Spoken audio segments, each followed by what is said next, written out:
Sometimes it's just not possible to photograph the scene at the angle that you want. Or sometimes you might just be off by a little bit when you take the photo and you want to correct the perspective.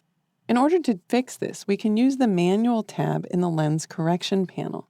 So let's select all three of these images here. I'll just hold down the Command key or the Control key on Windows to select them all, and then I'll click on the Open in Camera Raw icon.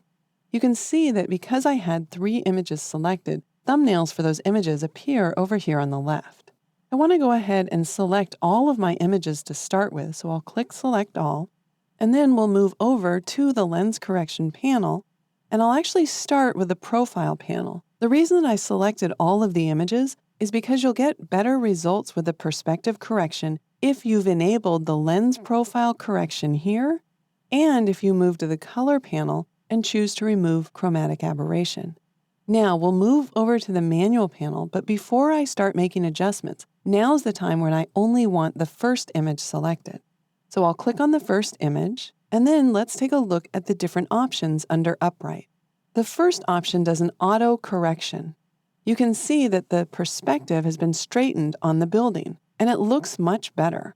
Now, optically, it's not exactly straight, but it's a more natural correction to the image. We'll notice the difference as we move through the other options. The next option here only corrects the level, so it's only trying to straighten the horizon of the image. It doesn't actually do any vertical or horizontal corrections. Then the next option will do just vertical corrections. So now you can see that these vertical lines are straight. In fact, if I show the grid on top of it, we can go ahead and compare them to that grid.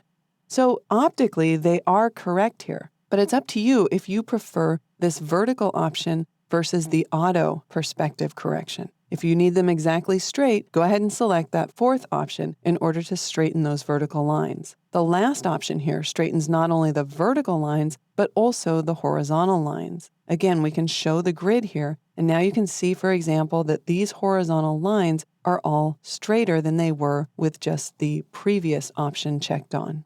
So again, it's a matter of preference. Whichever one of these options you prefer is the one that you should go with. Let's go ahead and move to the next image here, and let's look at the different results that we get.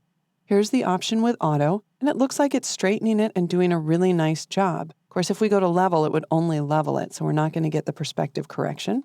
The third one gives me only the vertical perspective, and I wanted to use this file as an example just because it's so obvious that it hasn't straightened the horizontal lines. It's only straightening the vertical lines.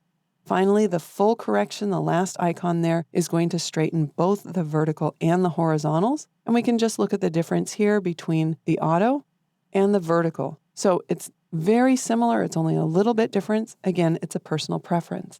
Finally, when we move down to the Ivory building and we walk through the options, here is the auto option. So it's leveled it and it's also starting to straighten it. Level, of course, would only level. The third option here is going to really straighten those verticals. You can always check that by showing the grid. And finally, this last option, the full option, is going to almost make it appear that we're moving around or the house is moving so that we've got a straight-on view of it. And of course, you can use any of these presets and then also go down here in the transform area and modify them. So let's go ahead and add just a slight rotation here. And I just want to point out that if you use any of the manual overrides here, if you do go back and click one of the upright icons, it will actually reset any of the manual settings that you've made here.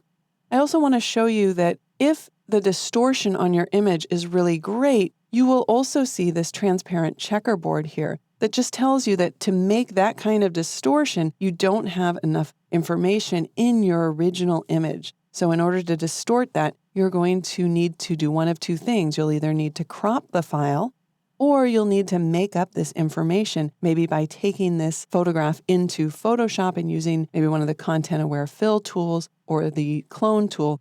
Regardless of how you do it, you would need to make up that information. There is an option with the crop tool. You can see that it's set to constrain to image, which means that even if I drag out a crop into the transparent area, when I release the mouse, it will constrain it so that it's not cropping into any of the transparent areas. It's constraining it to the image area. Of course, we can always reposition and resize that crop if we wanted to include a different area of our image.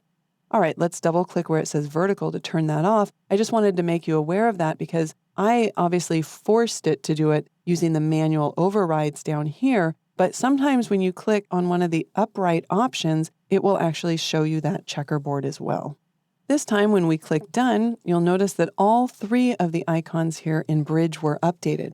So as you can see, it's very easy to now correct perspective in Camera Raw. One helpful tip to keep in mind, you might want to think about shooting the scene a bit wider than necessary if you know that you're going to change the perspective because you might need to crop the image and you want to make sure that you have enough information to start with so that when you crop, you're not cropping off any important elements.